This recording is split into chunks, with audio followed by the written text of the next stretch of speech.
be doing Batman Beyond first, because I have to get this off my chest as soon as possible. This show deals with Batman being old, and with that, we need a new Batman to take over the realm. So, let's take a look at Batman Begins.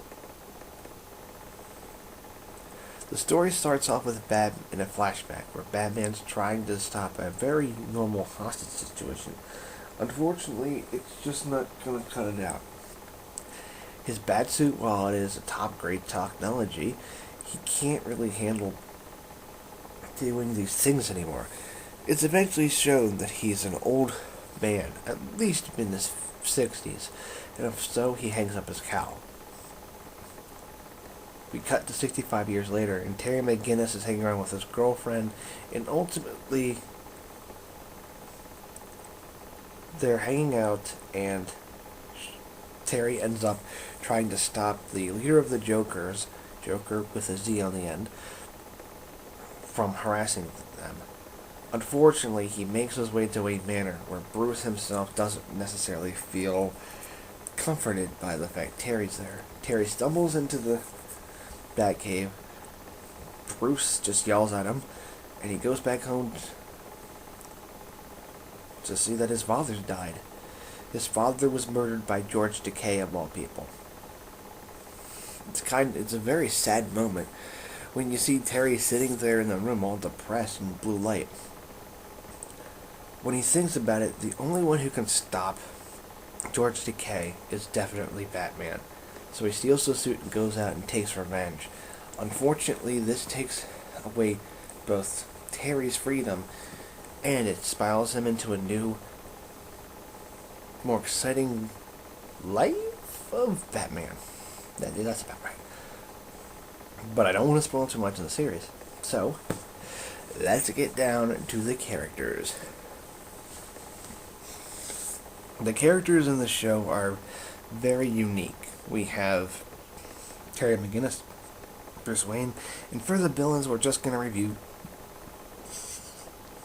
the Jokers. Alright, Terry McGinnis is my favorite Batman of all the interpretations aside from Bruce Wayne. I like the Elseworld comics I've read the Batman where it's instead of Bruce Wayne, it's Clark Kent. All of this is relatively awesome, and I have got to admit, Terry McGinnis fits the role of a newer, edgier Batman to a T. The thing that really makes him a great character is that his parent is murdered when he's a teenager.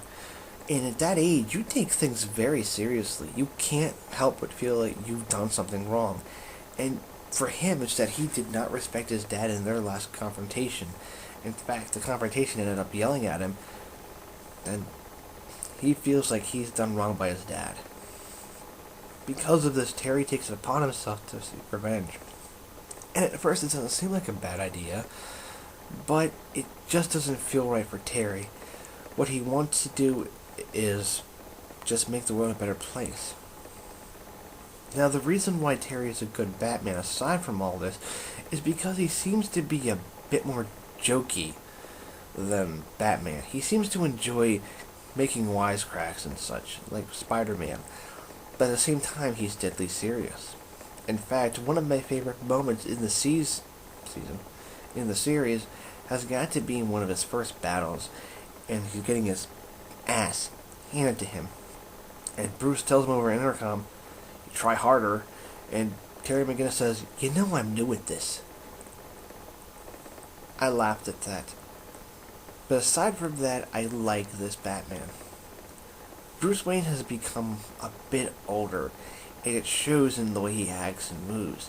He has medication to take, he walks with a cane, and his dog Ace is around him all the time. Because of this, he feels extremely vulnerable. He doesn't know how to handle his life outside of the Wayne Manor. Alfred is gone, Lucius Fox is gone, and Barbara Gordon is in fact the new commissioner. He has very little outside contact, and Terry is his only outside contact after he talks to her. It seems that Bruce has probably gone under immense character arcs throughout his tutelage of Terry. In one episode alone, he becomes fully aware that Terry could be a great Batman, but at the same time he's conflicted to tell Terry that this is not his battle. Now, the thing I like about Bruce being old is that Kevin Conroy gives him a totally different voice, a more decrepit voice, something you don't really associate with Batman with. But even in his old age, he can still kick some ass. Now for the Jokers. The Jokers are a band of people who wear clown clothes. Their leader, hold on, let me check what his name is. I gotta check my little thing here. Or are you stupid son of a gun? J-Man. Well, J-Man is not your typical everyday leader. He prefers to just be plain weird and hopes to just scare the living hell out of people. Now, the thing that makes the Joker such a formidable opponent is that they're psychotic. They enjoy harassing people just for the sake of harassing people. Now, J-Man, while he might be the leader, he looks a lot like the original Joker, but he's just not as evil.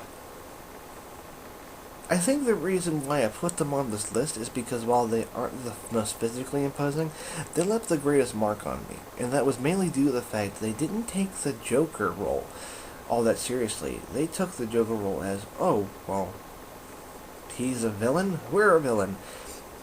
And to be fair, their leader, J-Man, is actually voiced by Timm. I'm gonna have to admit, while they're not very developed characters, I still like seeing them. For the final part of the review, we'll be taking a look at one of my favorite things about Batman. The setting. Gotham City has had a humongous change, and you can obviously see that from right off the bat. The level is now composed of layers, sort of. There's a level 54, which is probably the midway point for some areas, I guess, because it's pretty much described by Bruce Timm as they live on the bottom slums, and the hierarchy goes up to the top. This is probably the most interesting part of the show, as you constantly see them shift between the brighter Gotham with the hierarchies just ever so slightly. And when you see characters like Terry go home or go to school, you can tell it's not as bright. I honestly felt that this was a great setting for everything in the show. However, I did have a problem, and that was mainly at night. The show doesn't utilize the nighttime as much as I thought it would until maybe about the third or fourth episode. Now, I understand that the first two episodes are origins, but still, I have to say that. Now it comes down to it. Does this get a Beard's recommendation, or does it get a Beard's flop? I have to admit, I was very surprised that I liked this show so much. Now, this is probably due to the fact I love Batman Beyond, and now that I watch it again as an adult, it seems to be far more striking home for me. I enjoy it a lot more, I understand the concepts a lot, and I can't believe George Takei was a villain.